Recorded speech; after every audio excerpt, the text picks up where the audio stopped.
ทันทั้งปีทุกสิ่งเริ่มบ่เข้าทางมันแม่นบ่ล่ะมันแม่นคือว่าบ่ล่ะเริ่มแอบแซดทักไปหาส่งคำหวานหาสาวหานางเธอเป็นบ่ได้แอบกดไลค์ให้เขาทุกครั้งเหมือนคำโบหันสอนสั่งว่าเมืองพ่อนั้นมันบ่มีนักฆ่าหน้าหล่อหาเมืองพ่อคงยังบ่เห็นพอขาดตะกอนเลือดเจ็นน้องเจ็บเป็นน้ำเลือไหลทีสะใจบ่อายเฮ็ดคืองูกินไข่แล้วนี้พอแล้วกับคนแบบนี้สิบ่มีคำว่าหลงสื่อลมปากผู้ชายเสือว่าหายบ่ทอปากเจ้าย้ำหักจังใดก็เว้าย้ำบ่เอาจังใดก็เบื่อปากหวานใจคมหวานคาลมนั่นเป็นยาเบื่อหากแม่นผู้ใดหลงเสืออาจสิบ่เหลือหัวใจให้เจ็บ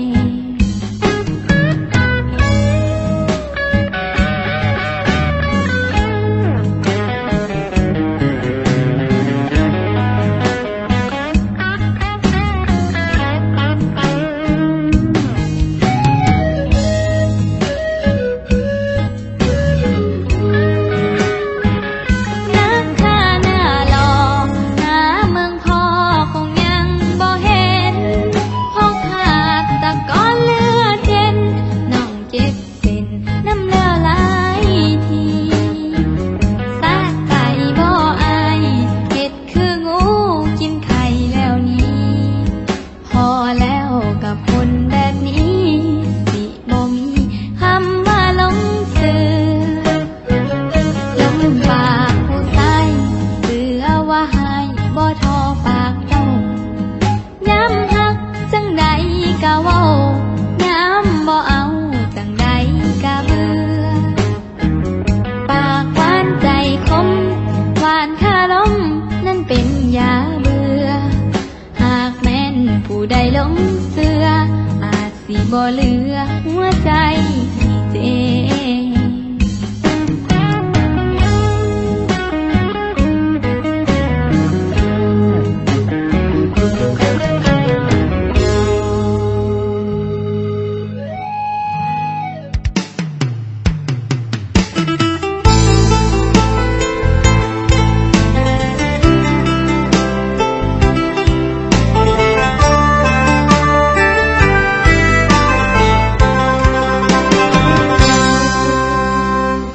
ก็มีหัวใจคือกันเด้อเจ้าเรื่องของแฟนคนเก่าอย่าเว้าดุลาก็หูอยู่ดอกว่าเจ้ายังลืมเขานั้นบ่ได้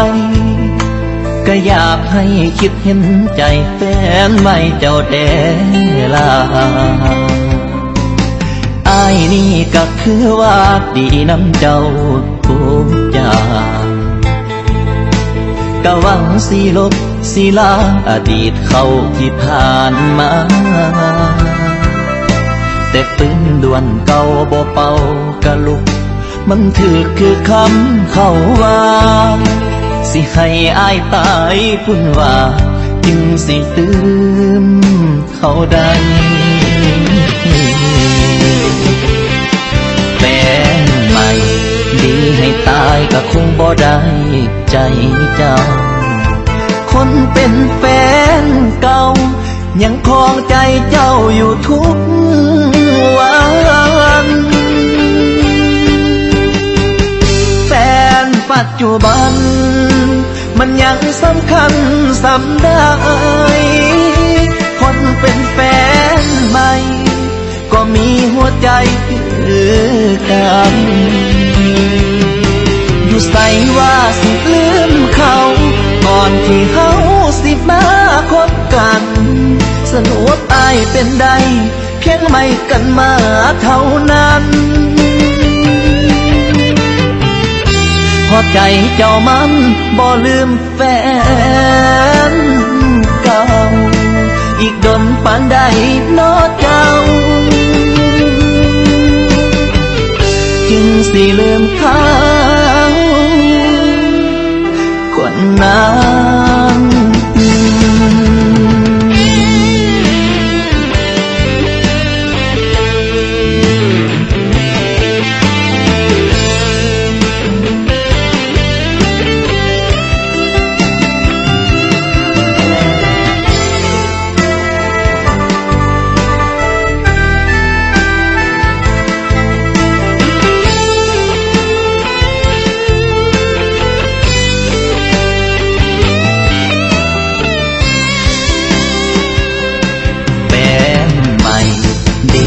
ตายก็คงบ่ได้ใจเจ้าคนเป็นแฟนเก่ายังครองใจเจ้าอยู่ทุกวันแฟนปัจจุบันมันยังสำคัญสำได้คนเป็นแฟนใหม่ก็มีหัวใจคือกันอยู่ใส่ว่าสิลืมเขาก่อนที่เฮาสิมาคบกันสรุปอายเป็นใดเพียงไม่กันมาเท่านั้นพอใจเจ้ามันบ่ลืมแฟนเก่าอีกดนปานใดนอเจ้าจึงสิลืมเขาคนนั้นคันบ่ฮักก็คือบ่บอกกันดีมาตัวกันจังสิมันเจ็บผู้บ่คันความดีอายมันยังมีบ่พออายก็สิขอคืนใจให้เจ้าหากแฟนไม่จังอายมันบ่ดีสังขารก็กลับไปเอาแฟนเก่าซะ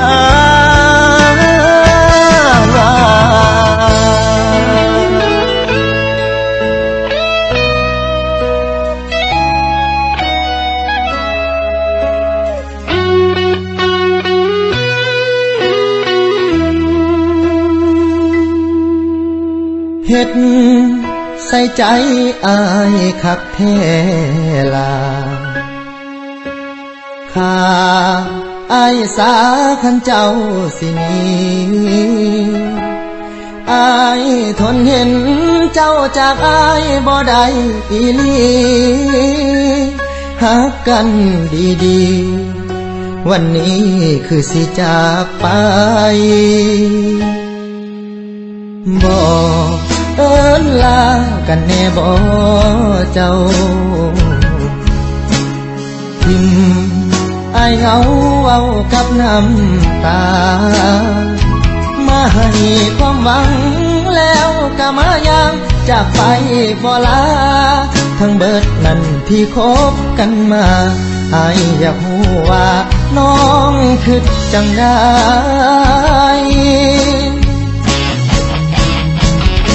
แล้วที่ผ่านมาสิให้เอิ้นว่าฐานะอีหยังแล้วเรื่องเคยหวังสิให้มันห่างกลางทางสันติอุตส่าห์แท้แต่เจ้ามาเฮ็ดกับอายจังสิก็เจ็บละน้อคนดีถูกทิ้งทั้งที่มีภัยเป็น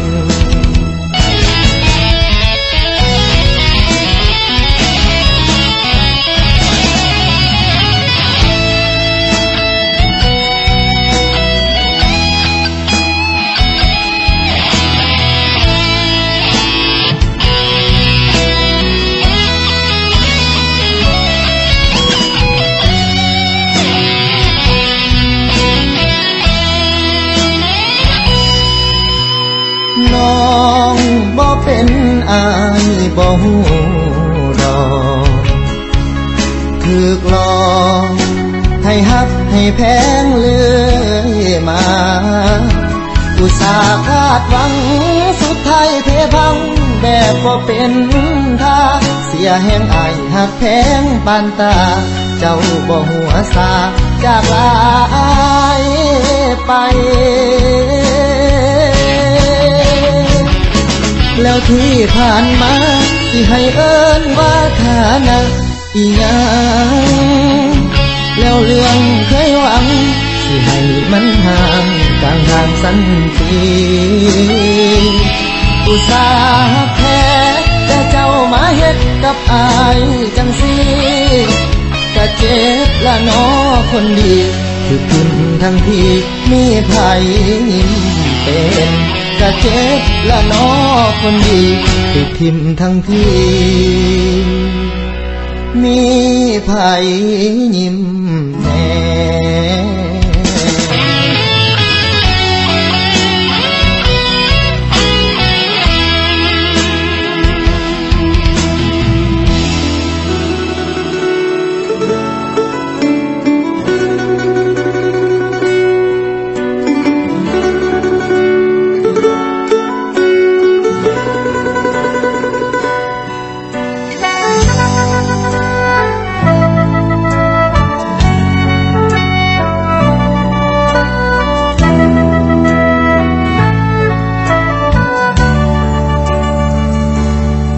อายก็หาน้องเองบ่น้อยกว่าเขาอายก็เอาใจเจ้าคือเขาเด้นางแต่เป็นหยังน้องยังบ่เศร้าเที่ยวแต่เว้าฮอดเขาสู่บาดยางบ่สงสารแฟนใหม่คืออายบ่ลาพยายามสวนเจ้าเว้าแต่เรื่องใหม่เฮ็ดจังไดใจเจ้ามันยังบ่ลืมจนอายนั้นเริ่มท้อถอยใจหากน้องสำใดก็บ่ได้ใจคืนหัวใจอายมันเบิดแห้งบืนฟื้นต่อแล้วลาขอโทษอีหลีที่อายบ่ดีคือแฟนเก่าเจ้าน้องบ่ลืมเขาหากเขามันเลยหม่นมองคบกันก็หวังได้ใจแต่สุดท้ายได้เป็นที่สองน้องให้อายเป็นโตสำหอ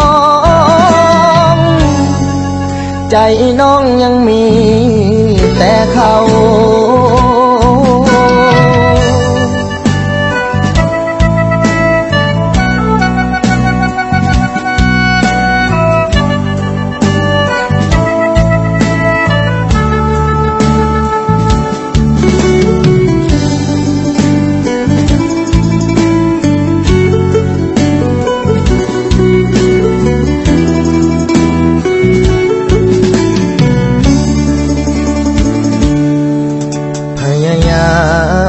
สวนเจ้าเว้าแต่เรื่องใหม่เฮ็ดจังไดใจเจ้ามันยังบ่ลืมจนอายนั้นเริ่มท้อถอยใจหากน้องสำใดก็บ่ได้ใจคืนหัวใจอายมันเบิดแห้งบืนฟื้นต่อแล้ว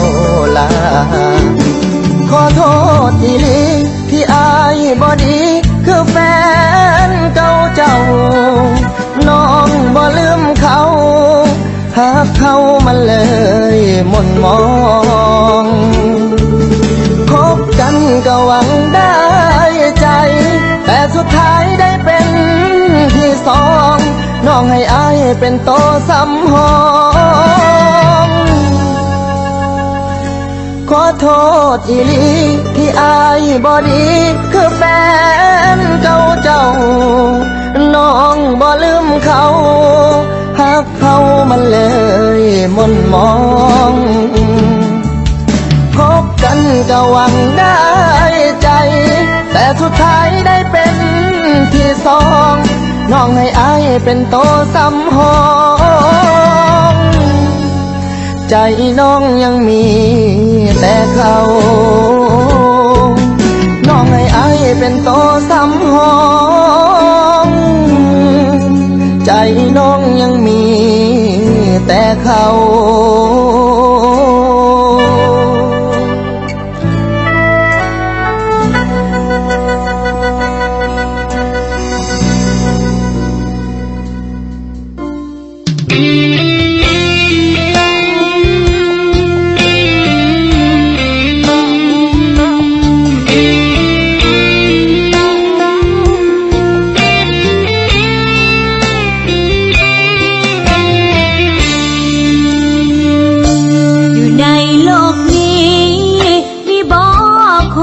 แค่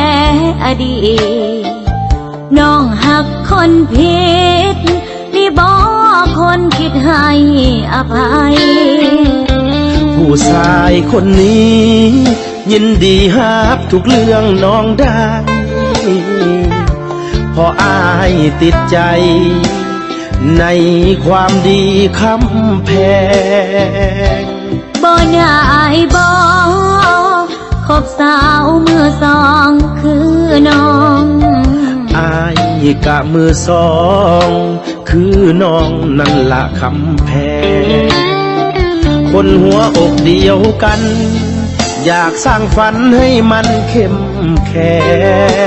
งยันแต่อายแกงแถลงหลอกน้องคือเขา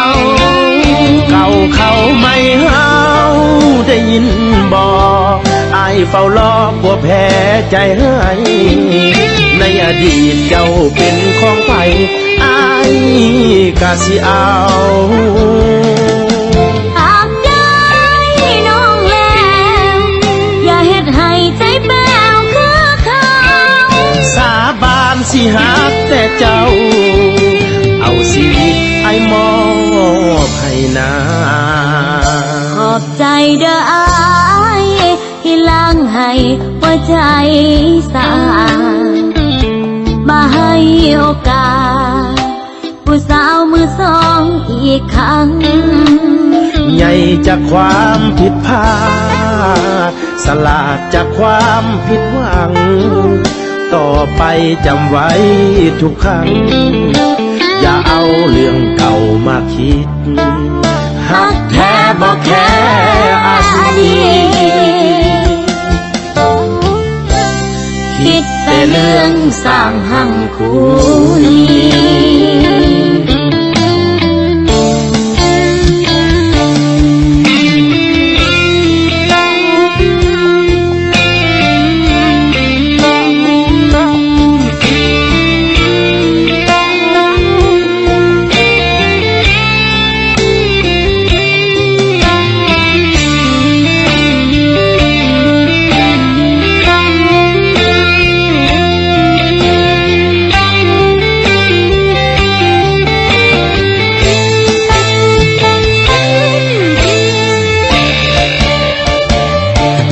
เขาไม่เฮาได้ยินบอกอายเฝ้ารอกลัวแพ้ใจให้ในอดีตเจ้าเป็นของไผอายกะสิเอาหากได้น้องแล้วอย่าเฮ็ดให้ใจแป้วคือเขาสาบานสิหักแต่เจ้าเอาชีวิตไอ้มอบให้นาขอบใจเด้ออายที่ล้างให้หัวใจสะอาดมาให้โอกาสผู้สาวมือสองอีกครั้งใหญ่จากความผิดพลาดสลาดจากความผิดหวังต่อไปจำไว้ทุกครั้งอย่าเอาเรื่องเก่ามาคิดหักแท้บอกแค่อดีตคิดแต่เรื่องสร้างหังคู่นี้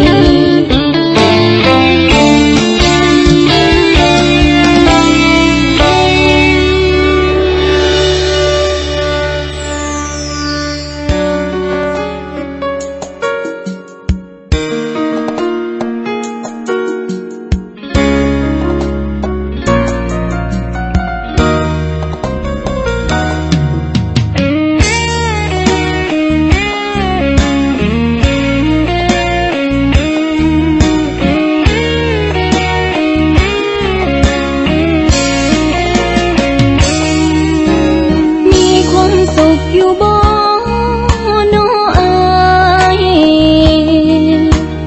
หักคนมีเงินหลายอายมีสุขพอทักทายแบบเขินๆบังเอิญได้พบมีความสุขอยู่บ่น้องขอถามแน่ บ่มีความสุขเลยเด้อน้องลาทุกเวลาห่วงหาแต่เจ้าเอาแท้จงสอกหาทางออกและบอกทางแก้มาคิดซอยอายแน่บอกทางแก้ไขทางออกที่ดีมันก็คือวิธีปล่อยวางพอเว้าดังๆวางบ่ได้คิดฮอดเจ้าหลายสิขาหน้ามันยังสู่ขาหลังบ่ได้ไอ้มีเมียแล้วสิให้น้องเฮ็ดแนวใดเป็นเมียน้อยก็เป็นบ่ได้มันผิดเหตุของประเพณีเว้าสำนีกับพ่อน้องแฟนเก่าหลายคนแนมเบิ่งเฮาแล้วมันบ่ดีย่านเขาคิดเลียงลัดว่านักกันอีแต่ความจริงมื้อนี้พบกันด้วยความบังเอิญก่อนจากขอย่องเขินย่องเอียงน้อว่าสู้เพิ่นคนเก่าบ่ได้ดอกนาโอ้ยจังแม่นปากหวานแท้น้อ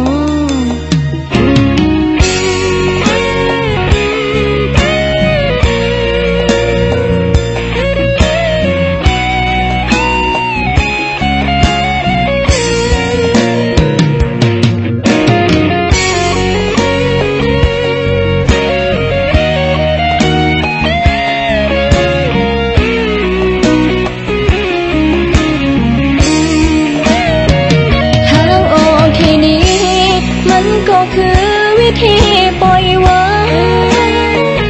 พอเว้าดังๆวางบ่ได้คิดฮอดเจ้าหลา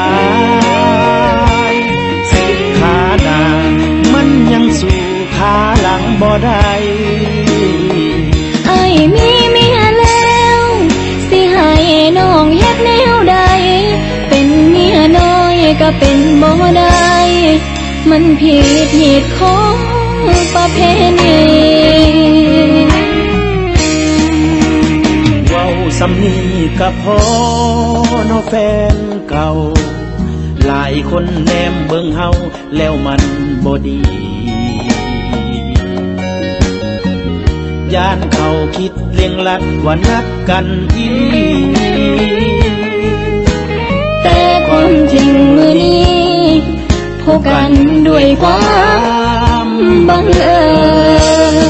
ญก่อนจากขอย่องเขินย่องเอียงน้อว่าสู้เพิ่นคนเก่าบ่ได้ดอกนาโอ้ยจังแม่นปากหวานแท้น้อ